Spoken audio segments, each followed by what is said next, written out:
Good evening, I'm Errol Barnett, in for Adriana Diaz. Tonight, CBS News is learning the number of people who lost their lives to what was Hurricane Ian could be at least 76, with more than 1 million people still without power and countless others with homes totally destroyed. In Fort Myers Beach, which took a direct hit, local officials say 90% of that town is effectively gone. And coastal South Carolina, also slammed by Ian, suffered massive flooding. Ian still lingers, bringing thunderstorms and rain to the upper mid-Atlantic tonight and the Northeast tomorrow. We begin with CBS's Manuel Bojorquez joining us from Fort Myers, Florida. Good evening, Manny.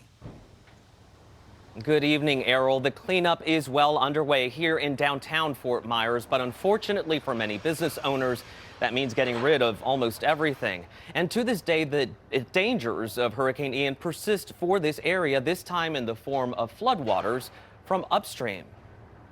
Some of the same areas that Ian pummeled with winds are now inundated by the runoff from rain that fell inland. The water rose fast around some residents of Northport, Florida, who had to be rescued by emergency crews and volunteers, including a group that calls itself the Cajun Navy.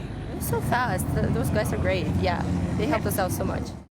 Since Ian made landfall, more than 4,000 people have been rescued from flooded neighborhoods or the barrier islands, like Sanibel, which remains inaccessible, and Fort Myers Beach, where destruction is visible for miles.